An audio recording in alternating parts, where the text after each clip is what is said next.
Jake and I are being joined today by the Roland Mann of Silverline Comics. This has been a long time coming. I just shared the story with Roland. I had gotten the whole run of Cat and Mouse and shared it with Jake, and we did a review. And it was right after we had done the Robinator Kyra review, and then figured I'd try to hunt down this guy, and here we are. So, Roland, thank you for joining us on the Indie Comic Exchange. How you doing this morning? I'm doing well. Thank you so much for having me. Thank you for hunting me down. Yes. Well, Yeah, you're a good busy stuff. guy. I mean, Yeah. Well, I love making comics. That's what keeps me busy, really. That's great. You've been doing this a while. Yeah, yeah. Sure. Take us through the origin. Yep. Sure. Well, the cat and mouse I'm seeing on screen now is almost the very it is the very first edition of Cat and Mouse. So the short version of the long story is that I met Stephen Butler and Mitch Byrd while I was in college, and uh, Stephen Stephen and I were should have been brothers from another mother, because he and I thought so much alike. We both wanted to work in the comic book industry. We both had been submitting to Marvel and DC and Independence at the time. Keep in mind, this was kind of mid late '80s, around '86, '87, right after the Turtles, right? And Independents were big. And he and I just got to talking, and we said, look, if the Turtles can do it, we could do it, right?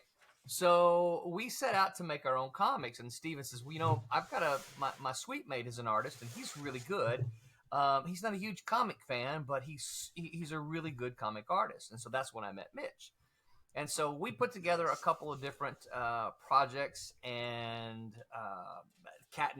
that's how Cat and Mouse was born. And we tried to self-publish it. We tried to do it ourselves, but look, we were just a couple of guys from Mississippi, and we made the comic, but then we didn't know what to do with it, right? And we're kind of like, okay, well, now what do we do? So we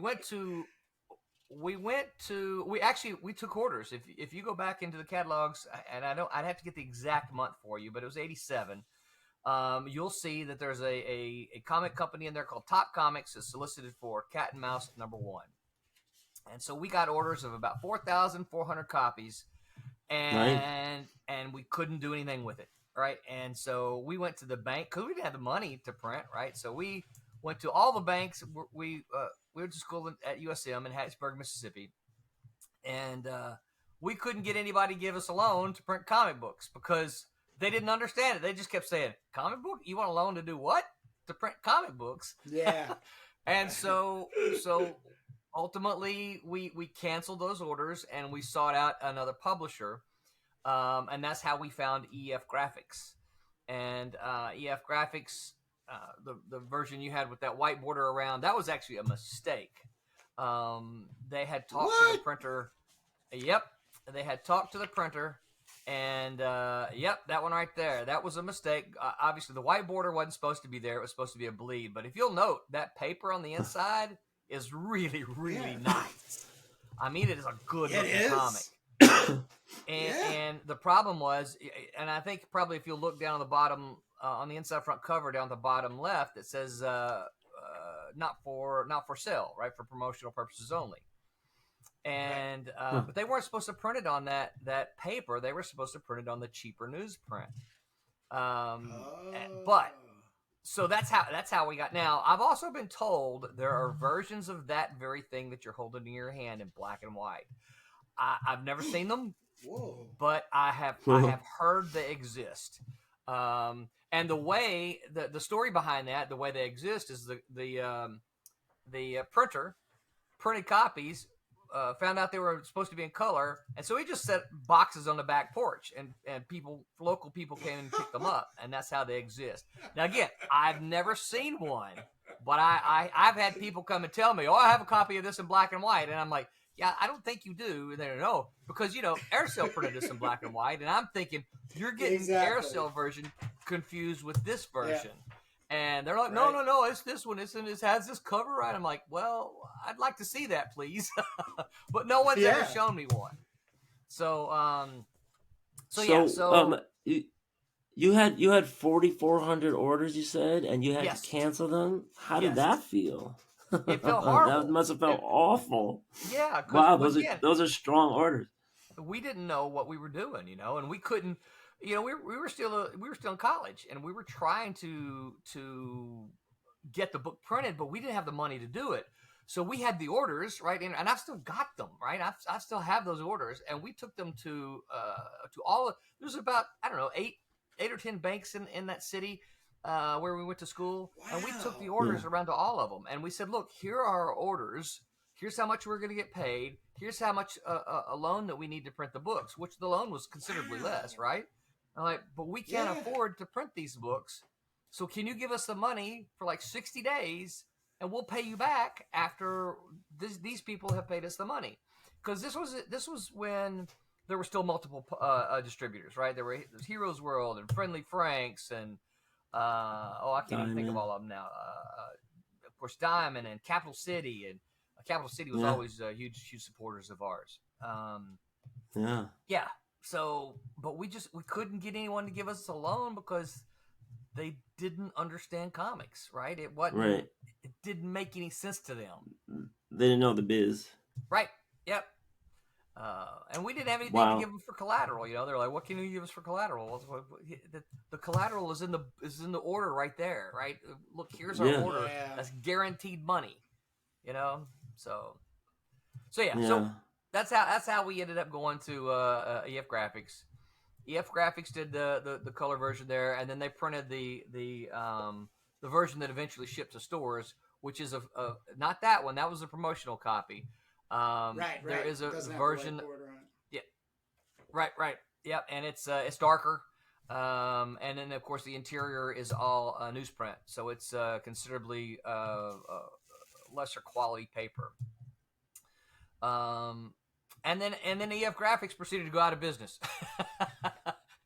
Oh, And so, Oh but they man. shipped us. I don't know. They shipped us. I don't know. Something like 300 copies of the book. And so we took those books and we took all because we kept working, right? We're like, hey, we're making comics, and we just kept working. So I think we had like four issues done at the time. So we took the book, the printed book, and we took our photocopies and sent them out to all the publishers. So we sent them out to First, Kamiko, Innovation, right? And the only company to respond to us was Malibu Comics, and right. we had thought we would end up on the Eternity label, but they told us that if we went with Aircell, we would sell greater numbers, and so that's what Huh. we did. We went with Aircell. And how were the numbers after Wow. that? As soon as I mentioned the numbers earlier, I knew you were going to ask me. I can't remember what they were. Right. They were actually pretty good. The first several issues were good, and then they dipped, and then they rose again. Yeah. But they didn't rise back to the initial the first issue. Yeah, I mean anything over 2,000 is definitely worth doing, I think and it was, even 1,000 you can still muddle through, maybe yeah. you're not paying your rent or whatever, but I, you can still come out okay. I think, and don't hold me to this, I think our first issue sold around 7,000 copies, and I think we kind of dipped and hovered around 35 to 4,500 copies. Those are great numbers. That Yeah, was a heyday. That was definitely a great time. yeah. We Well, were happy. bigger We were is happy. We were having fun. Uh-huh. bigger is that you made it to Yeah, Uh, 18 it's like issues. yeah, yeah. And we were, another thing we were also really happy about is the one of the mags at the time, Comic Buyer's Guide. Of course, they're still around, but the Comic Buyer's Guide, they used to run a top 10 comics and top 10 black and white comics and that kind of thing. I can't remember whether they were weekly or monthly. But we made it in the about half of our run made it in the top 10 black and white comics for Comic Buyer's Guide. And we were very, very, very excited about that. Well, the retailers love when you're putting your stuff out on time and Yeah. regularly. Yep. You know, they can Yeah. count on it. and so that's definitely in your favor when you're consistent, right? Right. Yeah. Yeah. Yeah, 18 is a lot. Congratulations, that's a great Thank run. you. Thank you. Yeah, it was fun. And I still felt I had more stories to tell, but Mitch and I, we kind of wanted to go in different directions with the story, and just other opportunities came up. Our contract ended with 18, and we had been offered a Okay. contract for Malibu wanted to go and start doing a series of miniseries, and so in our hands we had I can't even remember what the subtitle was, but we had our hands on a contract for issues 1 through 4 of another Cat and Mouse miniseries. But just because the opportunities for both me and Mitch presented themselves, we just went different ways. And Yeah. that never happened. Mitch and I did, after this, Mitch and I did Miss Fury together. Oh, really? You did a reboot of that? Yep, yep. Yeah, we were Right. the I think I first. have one of those. I think I Yeah, have we one were of the those. first to do Miss Fury. From the 1940s, we were the first to do it. Now she's public domain, so lots of people are doing it. But we were the first to do it I think it was 91 or 92. So, were you combining some classic reprints in the back and doing original stuff in the front? So it was all original stuff. What Mitch and I Oh, did, and the first issue of no, okay. So there were two versions of issue number one. There was a standard version, and then the enhanced version of Miss Fury number one had some Miss Fury reprints in the back. right. Yeah, because people need to know that Yeah, that was the first comic created by a female right. creator, right? Tart Mills. And Uh at the huh. time, she had to hide her gender at the time. It wasn't until later that she was recognized, and Marvel Marvel took the inspiration for Black Widow's costume from Miss Fury, right? I'm not That's the sure about story. that. I don't know. I don't know that. Yeah, the shiny like leather looking costume, Uh or the huh. shiny dark costume. Yeah, Miss Fury's a great character. I Yeah, know I thought they so. Well, they're coming out with a lot of Miss Fury stuff now. I yeah. think Well, Dynamite is putting that stuff. Yeah. yeah, I'm using her again. Something I wanted to do after Mitch and I told the story, because I don't know if you followed it, but we told the Miss Fury story, and then that Miss Fury joined the Protectors, the world of the Protectors that Malibu was doing, and she was in there for I don't know, like issues 12, 13, 14, something like that, maybe 11, 12, 13. But she was in there for a couple of issues, and the idea was that she was going to be introduced into the Protector's world as a Right. character. Right. Of course. So Joining a let me jump in. super squad. Let me jump in and why Miss Fury? Was it because of its already established sense, or is there something attracted this to the character? Are you talking about in the 90s or now? In the 90s. Both. Well, in the 90s, because they were looking for recognizable names, right? Miss Fury was an Right, right. established name, recognizable. You don't have to do a whole lot of you talk about the retailers. You don't have to do a lot of introductory work to retailers about, oh, look, Miss Fury. They're like, oh yeah, from the golden age, right? Where if you Right. introduce a brand new character, they're like, we have no idea who this character is. And so yeah, it's more of a bankable, right? Bankable name. Yeah. Now, the reason I'm using it now is because I felt I still had more stories to tell with Miss Fury, and I didn't get to tell them Nice. in the 90s. Nice. So I'm like, well, you know what? I'm just going to make a quote unquote, I'm a new Miss Fury, and I'm going to bring her into the cat and mouse world. So Huh. that's what I'm in the process of doing with the Miss Fury today. And there's part of it is because I enjoyed telling the stories of Miss Fury in the 90s. I think she's an interesting character. I think she's good. There's a little bit of the idea that okay, people recognize her name, right? Because it's public domain. So Yeah. Yeah. Now I got to go look through my boxes now and try to find that because I have I have some Miss Fury stuff from various eras. Yeah. Um, so take us through your process. You know, you do the how does it work with the writing versus the art versus the inking versus the lettering and all that? Sure. Well, I'm a Marvel zombie kid, right? I grew up. I didn't read DC comics until the Crisis, and so I always considered myself a student of Stan Lee storytelling, Roy Thomas, of course Yeah. Jim Shooter later on, and of course all the other writers of that era, Englehart and Roger Stern and all those, right? Um, and so when I learned what the Marvel method was, I'm like, well, this is kind of cool because I can talk about what's happening on the page, and then I can wait and see the art because you guys know, right? One of my chief complaints about older comics, and I mean, the lesser '60s comics, and certainly before that, is that you would see, for instance, Thor punching Hulk, right? And the caption would say Thor punches Hulk with a mighty blow. I'm like, well, I can see that. Tell me Yeah. what I can't see, right?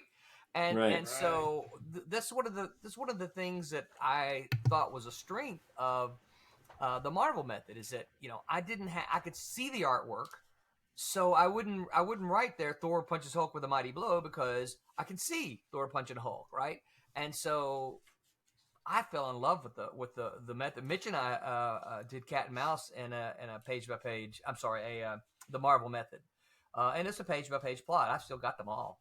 Um, Yeah. Oh, wow. and yeah, and so actually, it's funny because issue 12, which is one of my personal favorites, Mitch said, "Don't write so many details. Just give me like a page, right?" And I'm like, "Okay, all right. Well, that's not what Roy Thomas For the says, whole but okay." comic? Yeah, for the whole comic. so my plot for him is I don't remember exactly, but it was about a page, right? So I loved Mitch's storytelling, so I wanted to keep him happy, and so when he said write me a page, I'm like, okay, well I think I can do that. So Wow. yeah, and then he just laid the whole thing out and choreographed all of it, and um, now I can. People often ask me, well, does that mean you can't write full script? No, I can write full scripts, and I have. I've written a bunch of them for different stories. But when the artist is willing, yeah, that's it. That's 12 there. When the artist is willing, I much prefer working the Marvel method. And the reason for that, and people can disagree with me, but the reason for that is I believe, even though I consider myself, oh, look, I'm a visual guy, right? If I can tell the artist this is what's going on, they're going to make it look so much better than I can describe in a panel by panel by panel script, right? Because Hmm. they do. They do this all day long. They're trained visually. They know how to move the camera, move the characters, and if I can just say, hey, here's what's happening on this page. This character's doing this. They're fighting or punching or flipping or talking, right? The artist can bring that to life, and then um, so I view this a lot like baking. Okay, I'm not a cook, but I view this a lot like baking. Okay, so what happens is I go out and I get all the ingredients, right? I get the eggs and the flour, the sugar, and the right, and I hand it to the artist, and I'm like, okay, now bake me a cake, right? And then they take all those ingredients and mix them all together, right, and hand me a cake. And then I go, ooh, this is a good looking cake. Now I'm going to put the icing on it, and I'm going to put all the decorations on it. And that's what I do then in the script stage, right? I give them the plot, which is the ingredients. They bake the cake, they mix it all together and make it good, right? Make it taste good. They give it back to me, and then I put all the dressing on it to say, okay, look, this is you're gonna bite into this because this looks so good, and you're gonna enjoy it. That's So you come back in and add all the dialogue. yes, all the dialogue, all the captions and sound effects. Although I will say, Mitch did in Cat and Mouse. Mitch did most of the sound effects himself. He Uh-huh. I'm not gonna say he did all of them, but he did most of them. You'll notice there's some really really funny. I still laugh, and I can't remember which issue it is. I still laugh. There's a scene where they're fighting and one of the guys punches another guy and the sound effect is stick, right? Stick, right? A few pages later, a similar punch is like stick two. And I'm like, okay, that's just to me, that's just funny, right? Someone says, well, that's not really a That's sound awesome. effect. I'm like, it doesn't There's really clip. matter. It's funny, right? It's funny. They're fighting. Exactly. It's, yeah. So Mitch did most of those. But yes, I would come back in and after seeing the art, then I would add all the dialogue, the captions, the thought balloons, and things like that. Right. So Wow, let sounds me great. move us over to the promotional question. Okay. You are Kickstarter crazy. I would have to put it lightly. Yeah. Because in hunting you down, that was one of the places I found that there was a lot of activity going on there. Now to phrase this question promotionally is that there's a sea of noise out there. Everybody wants your attention. From Instagram to Netflix to so on and so forth. So how are you utilizing social media and Kickstarter to get your comics out in front of everybody and obviously purchased? Yeah. I wish I had the magic answer to that because, but I don't. The only thing I can tell you is that my philosophy in social media is much like my philosophy of making comics. And what you said something earlier about cat and mouse is that we always delivered on time, right? And this has been when we started doing the Kickstarters. That was one of the things that I said. It's like, look, if we're going to do this Kickstarter, here's the deal: we cannot be late. I don't have the name recognition, right? Most of the people that I'm working with, even the veterans, they just don't have it. We just don't. We were always the B minus C tier creators, right? And I don't mind. That's not something I'm not complaining about. I love making comics. But my thing is this, right? We're not out there politicking, getting involved in all the culture wars stuff like that, which exists. You guys know it exists on YouTube. Yeah. And that's not me. That's not who I am. That's not who I want to be. I want to be the guy who makes comics that people read and go, you know what? That was fun. I would like to read the next one. And my thing about it is this: is like, oh, look, if I tell you that this comic is going to be in your hands in April, then I want to put it in your hands in April, right? I don't want it to be June, July, or something like that, right? And I back a lot of Kickstarters, and I'm still on my list. I'm still waiting for some from 2019, 2018. That's crazy. That's ridiculous. There's no excuse for that. In my mind, No. So so my philosophy of social media is the same: is that we have to be consistent. We have to be there every day. We have to be there. And I don't mean every day, but we just have to be regular. People have to, you day in, day out. follow your Instagram account and say, oh, well, they posted something, but it looks like they posted something back last October. Well, why are you going to follow that account? If they're not making any posts, why are you going to follow it? So, Right. So yeah. So my thoughts: we have to be regular. We have to be consistent. We always have to put in. And I know that we do so many comics. I know not everyone is going to like everything we do, and that's okay. Because I'm kind of running the show. My thing is like this: if I like it, then okay, I'm good with it, We do it. And I think people, and my thing is this: look, I like this book. I think if you read it, I think you might like it. Yeah, they these have been around for a while, and after a while you have time to pretty much go back over everything you missed. Yeah. They don't go anywhere. That's right. And it's great. I'm a big shopper in the back. Is that Craig you're looking at there? I am. I was waiting for you to recognize. I'll bring I was this gonna up in a second.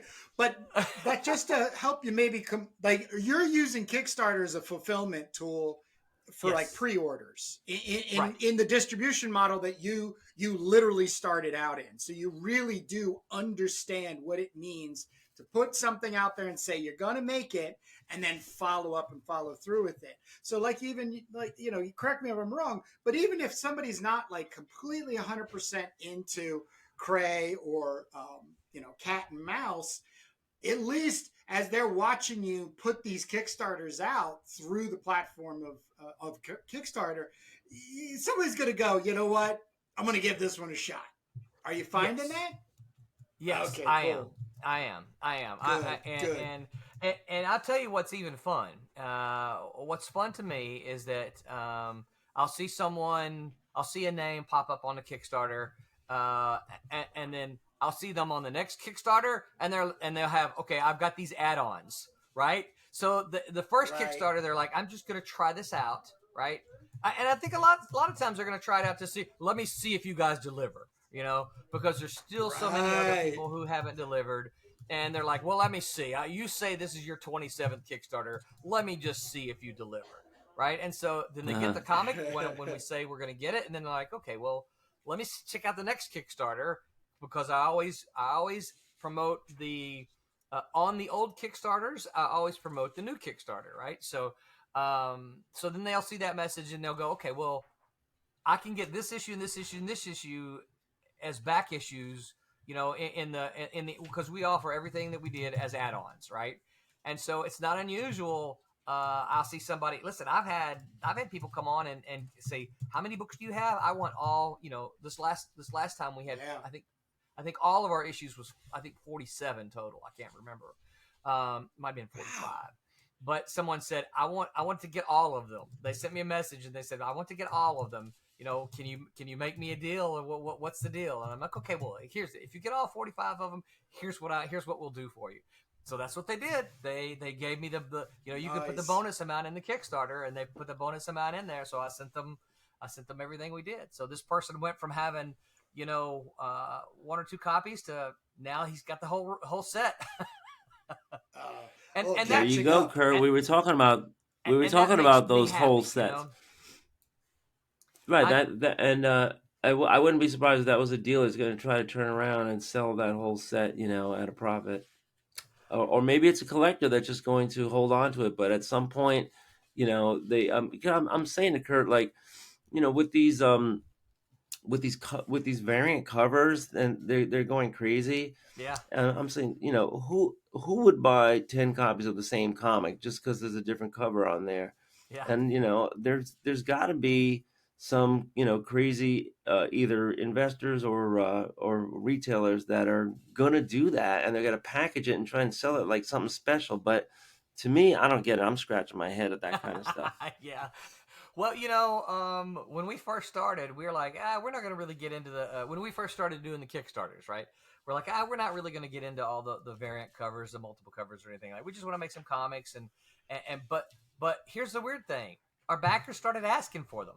Yo, can you do a Right. variant Yeah. cover? Can you do this? Can you do that? We're like, yeah, okay, we can do that, right? And so that's why we started doing it. And I'm like, okay, well, I'm not going to say no. Just if you want variant covers, we can do them. And so, our process has changed a little bit as we've gone along. We were doing some.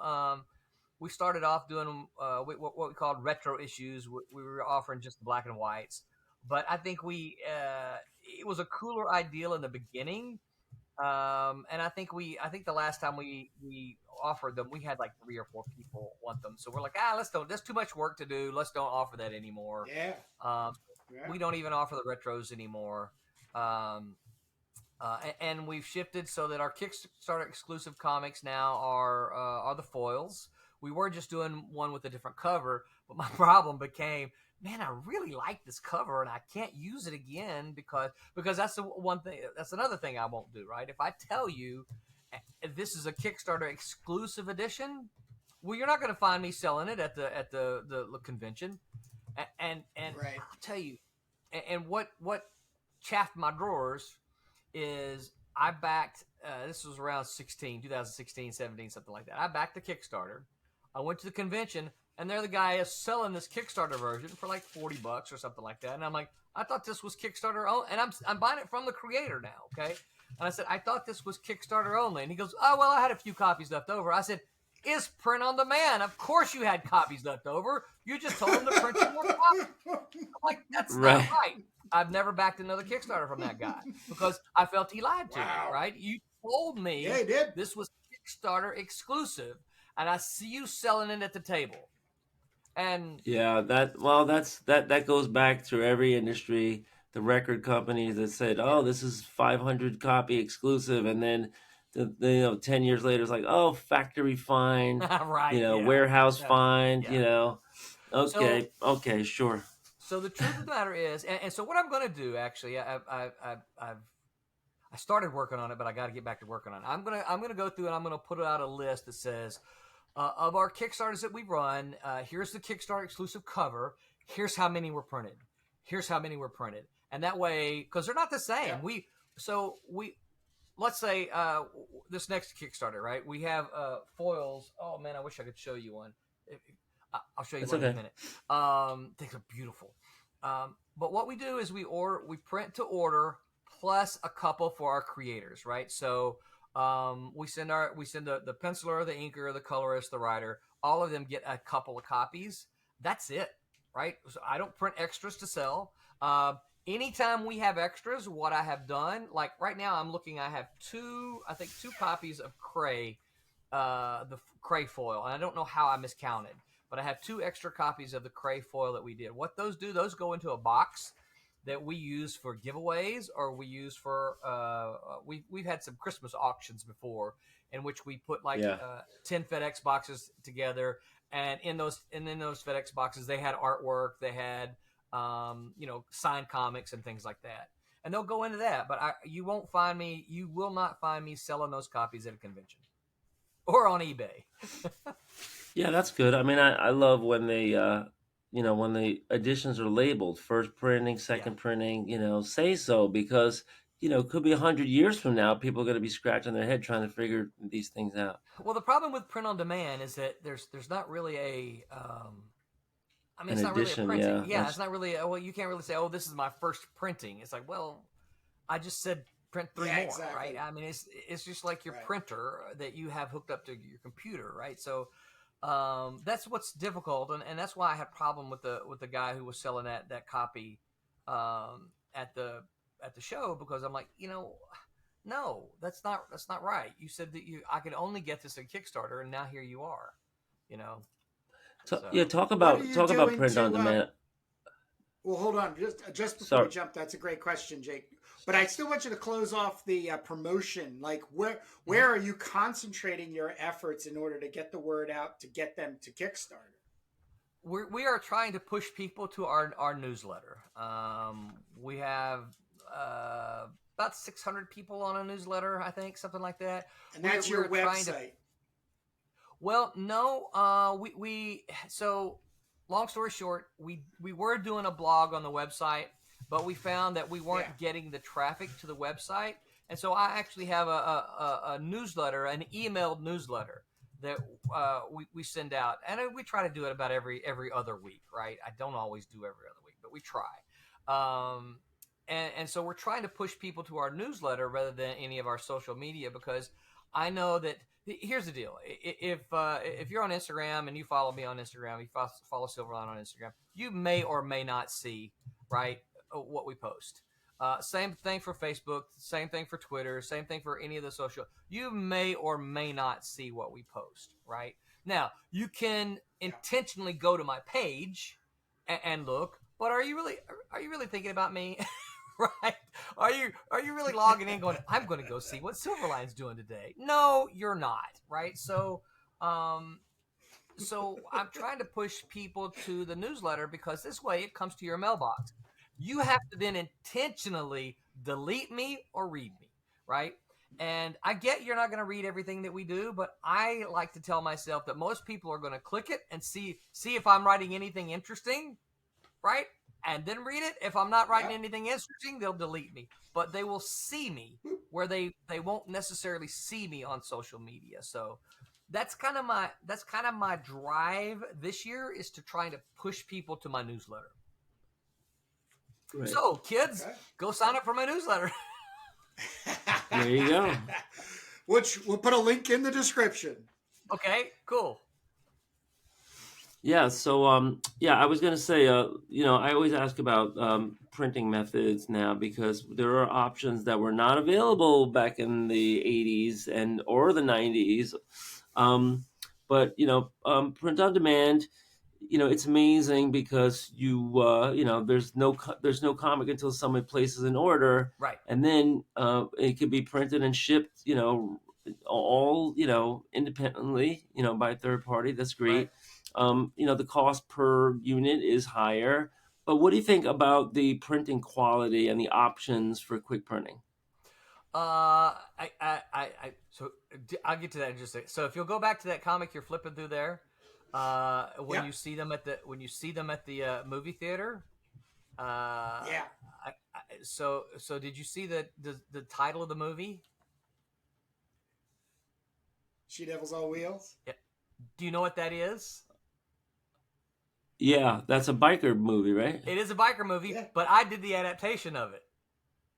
I did a Oh, comic wow. book adaptation of that, right? So How do I wow. get a copy? Yeah.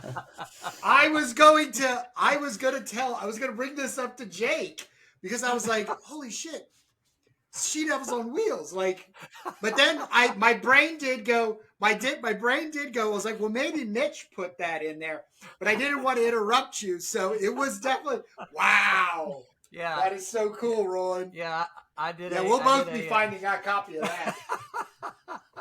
1968 movie. Yeah. Oh, yeah, I Arthur have a Morgan Lewis. copy. I have this comic. I have that comic. Do you really? I did the adaptation. Yeah, I have number 2. So I just need to find what number number 1 and three. number 3, right? Yeah, yeah. Right. Okay. So I got a head start on Kurt. Yeah. Well, so here's a funny As always. addendum. Right. Here's a funny addendum to that story. After the book came out, right? The Tom Mason from Malibu called me and said, "Hey, you want to write another She Devils on Wheel?" I said, "What? There was another movie?" And he goes, "Oh no, you can make this one up." So I actually, Oh, that's great. I actually wrote a 3-issue follow-up to She Devils on Wheels that never got published. So Wow. yeah. So that was an interesting thing. So Well, the reason why Kurt was going to point that out to me is because I'm writing a series called B Movie She Devils right now, and it's going to be based loosely on Russ Meyer, and it's going to be like a super squadron of female actresses, but instead of being chesty or instead of being Right. well endowed Booby. with large breasts, they're going to be muscular. Okay. And each comic is going to be a different B movie that's produced by this Russ Meyer type character. The first one's going to be a prison film, the second one's going to be a biker film, and then we haven't planned the last 2 or 3, but it's going to be a 6-issue series, and I've actually started a little bit of art where I'm getting a sampling together. I'm working with a Brazilian artist, and we're just going to try to get like a 6-page teaser for the first issue going, so that I could try to crowdfund it. But I had no idea when I bought that She Devils on Wheels that was an adaptation of the 1968 B movie. Yep. So let now me call myself out. Let me call myself out and say, when I started buying Cray, I didn't put the Roland Mann together between Cat and Mouse, and I did until way later. I was embarrassed coming into the interview because I was just like, wait a second, I know he did something else I bought, and I just started going through all my old sword and sorcery books, and on a whim I stopped and I was like, oh my god, this is going to be even better interview. I'm getting 2 for 1 here. Yeah. Yeah. So, what do you think about the idea? I mean, you've done this before, and one of the things that I was trying to tell Kurt about, the idea that we're working on is that how rare it seems to be that B movies make their way into comics, Yeah, yeah. right? So, have you seen other examples? I mean, you're here. Oh, We're standing here talking with somebody that adapted one, but have you seen others like that? Oh And yeah, like, yeah. um, There was the yeah, you probably so in the certainly in the '80s there were, right, because do you remember have you ever heard of Full Moon Entertainment? They did a whole bunch of B movies, Doll Man and uh, okay. what was the name of that other movie they did? I've heard of Dollman, Yeah, but what era are we talking about? we're talking about '80s. Yeah, Right. Re- and So this is the black and white indies, right. Yep, yep, yep. Although I think Doll Man might have been done in color. I think.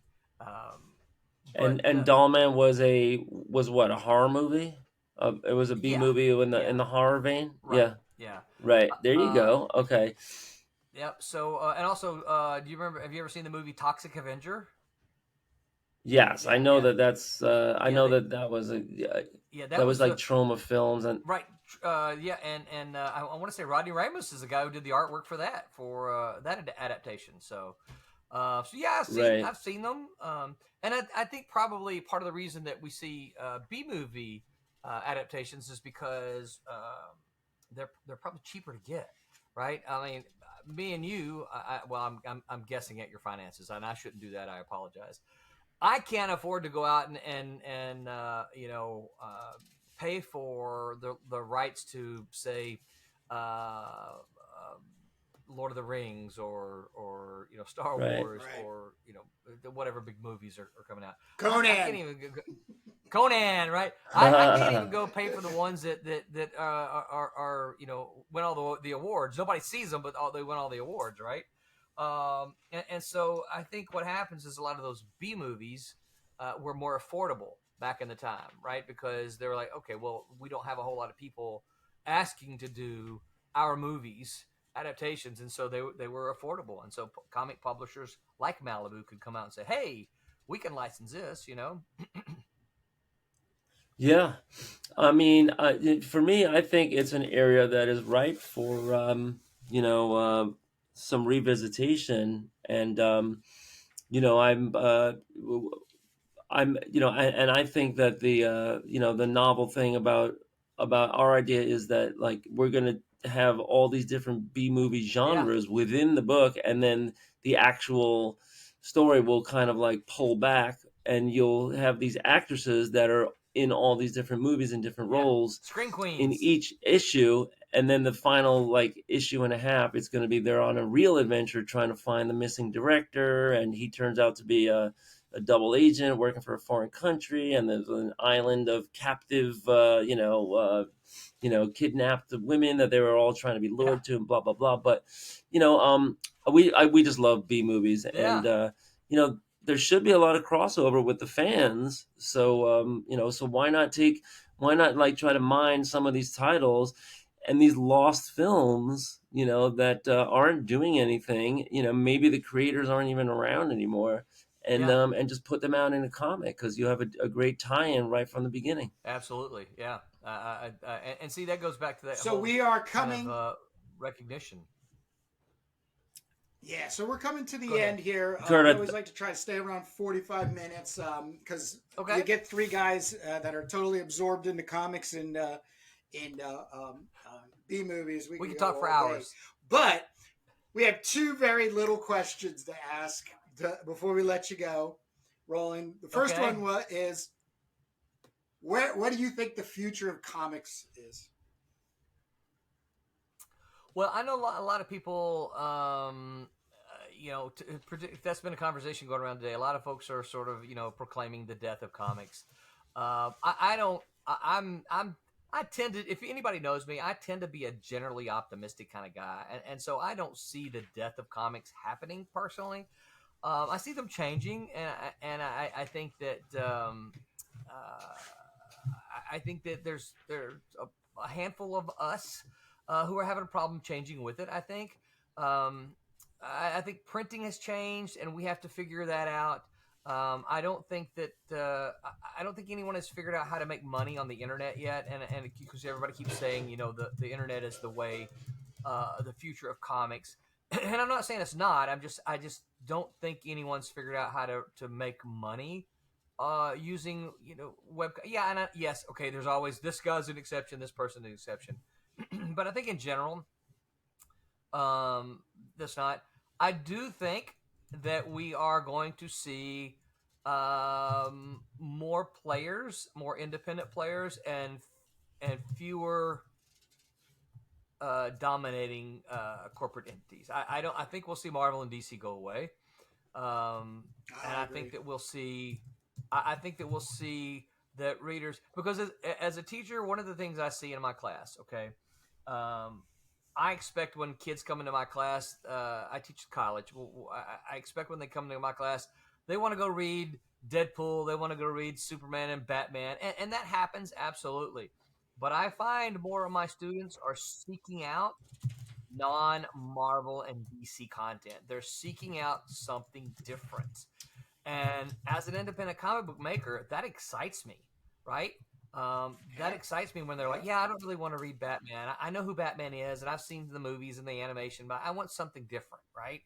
And so I think that we're going to see, and I don't know that this is the right way to say it, but I think we're going to see more how do you democratization of comics, Mm. where it's not dominated by Marvel and DC, and little guys like me and you, we're going to have the opportunity. So Our problem you should think the be future rising is going to against be our what happened to?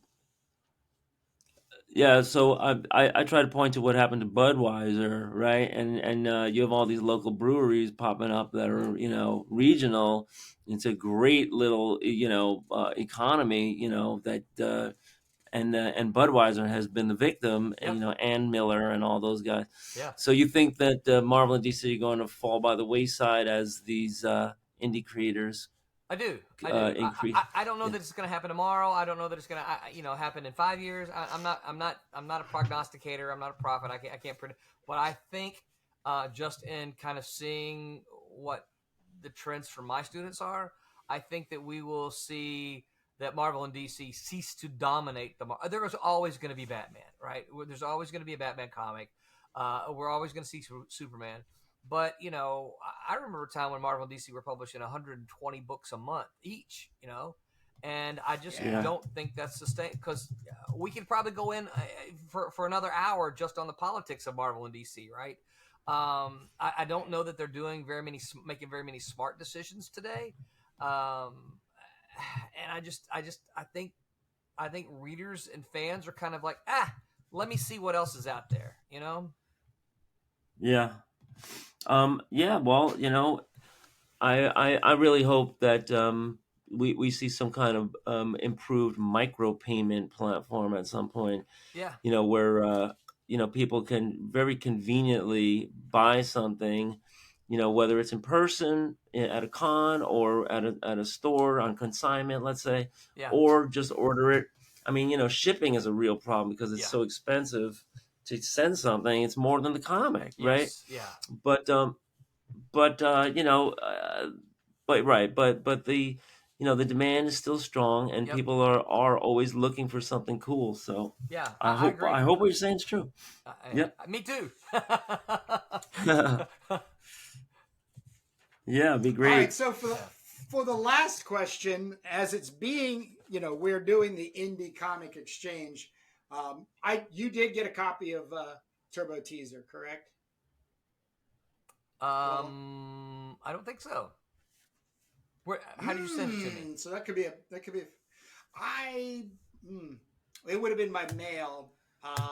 But either way, that's my Mm, faux pas. Um, the reason we're doing the indie comic exchange is to actually set up this kind of dialogue and a trade industry, speak. As I, right. everybody should know about Jake and I is that we only do this on Sundays. Um, Right. we got 6 pages. We got 6 pages done last year, and we put together a teaser. This is printed by me, and by the way, I will get you a copy by me, Okay. and then and then sent Well, you might out as well as an wait for the 12-page exchange. one now. Well, yeah, whatever. Yeah, you But might as well that wait could for. be another. That Might as could be well another send. 3 months. But Oh, but well, and hopefully. just have me on again in 3 months then.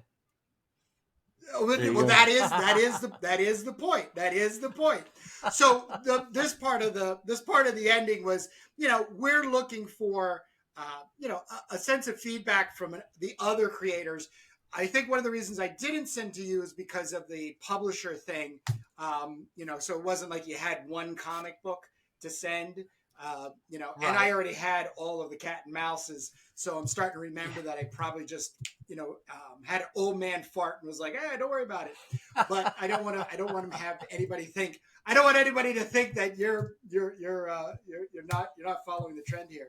But the thing about it for us is, it is the finding attention. And I think the one thing that Jake and I are doing our best to is, and you brought it up in the beginning, is that consistency in your behavior, and being able to put something out at a level of quality, and have people enjoy it. So, to kind of curtail the question to you, what are your thoughts on putting something out before it goes to sale? So you mean like before it goes to sale? So do you mean like a Kickstarter kind of is? Because what I Kurt, you're asking him about about the idea of putting out teasers, because oh we put Yeah, out a teaser just to kind of I promote love our that idea. project. sorry. Yeah, yeah. Yeah, Sorry. Go Yeah, ahead. and Sorry. and yeah. yeah, Kurt, I don't know if you're on a delay again, but some of this is awkward timing. Yeah. Yeah, we put out a 6-page teaser. Our 12-page teaser is just wrapping up now.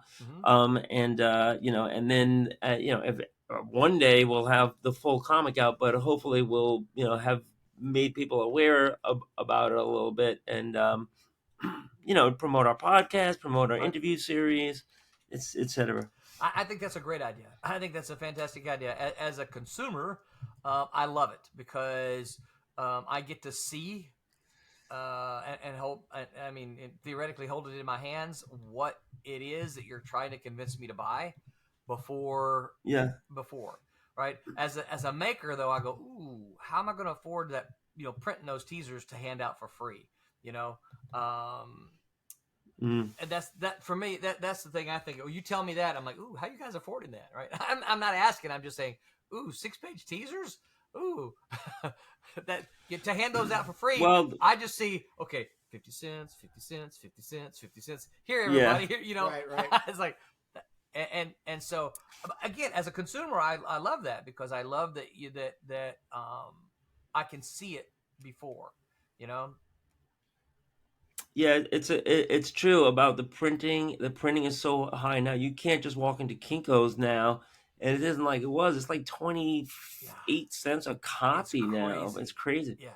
Yeah, but and then you got the shipping on top of that, Yeah. so it's double crazy. Yeah. Yeah. So I think when one thing we're considering is anthology. yeah. Yes. I've thought about those before as well, and while I like them I like them in concept. I like them. I think, oh, I could do a Silverline, quarterly anthology, and we could put our titles in there like that. Historically, anthologies don't really sell. And I know everybody points to the manga, and I'm like, okay, I get that, but I don't live in Japan, and I don't, I have to look at what we've done as in the United States. I'm like, well, historically, our anthologies haven't really sold well. There's always an exception, right? But it's like, can I afford to do that? Or is anybody going to be interested in that? What would I include in that? And are we talking about a big manga size anthology, or are we talking about are we talking about something smaller? A dark horse kind of anthology? What are we talking about? So, um, Yeah. yeah, I don't know. Right. The format is Yeah, always a question. I Yeah. think if you could print it cheap enough and get it out to enough hands and have enough variety in it, um, and we're in it for the long haul. But again, to regularity. If you're like, okay, this is going to come out every other month or once a quarter or something like that, Yeah. I think I I personally think there's some validity in that attempt. Would it work? I don't know. Hmm. The idea scares me just because we haven't because anthologies don't traditionally do well. So um, yeah, Yeah. I mean, some of the feedback that we're getting is like it just makes you want the full thing. So it's yeah. frustrating. Well, But with us, the new thing, the different thing with us is that we have this podcast where we're making it blow yeah, by blow, and we're showing that, as educators, right, I'm a middle school art teacher, yeah, and Kurt is a art instructor, long time, cool, and so we're kind of like, we might have some viewers that we're bringing along, and that want to follow the process. right. Some people might just like to listen while they're drawing their own stuff, Mm-hmm. but it's all people within the realm of comics, and I think we tried the first teaser. We sold or gave away all of the ones that Kurt printed out at his Right. home printer, and for the next one, it's going to be 12 pages plus a couple of other pages of back matter. So I'm going to be investing in, if Kurt isn't, I am. We're going to just have them printed up, like Yeah. do like No, no, 100 I copies, am. and this way. Yeah, I mean, to me it's a great investment because I'm going to be doing a lot of cons in the warm weather and traveling around. So Yeah. And this I might want to I be want to just be able to give those away. and this might be the time when you actually decide to look into newsprint of some kind.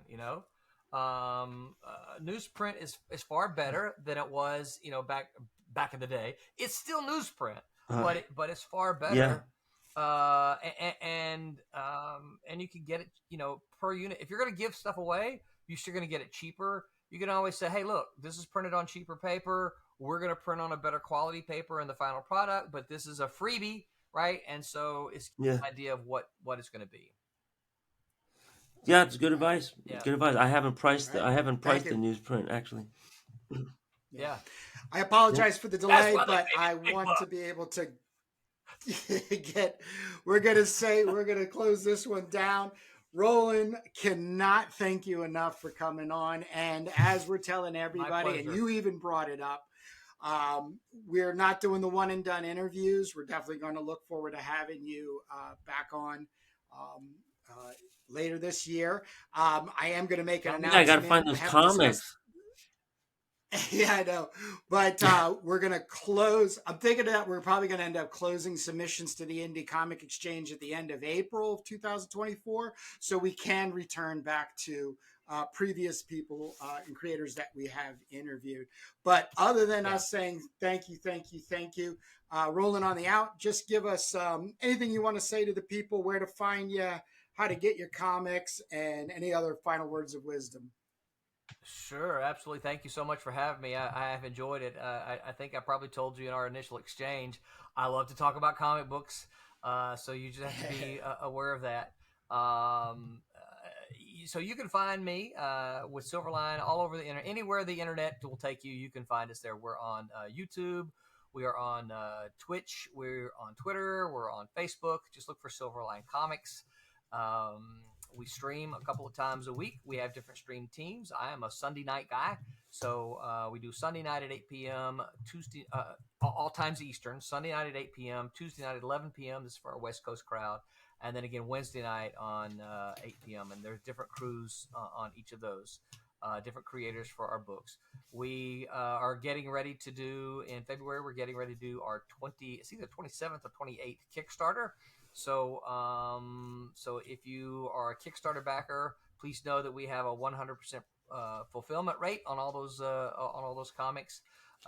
Won't promise you that you'll like them. I think that you will, but I do promise that you'll get your books as promised.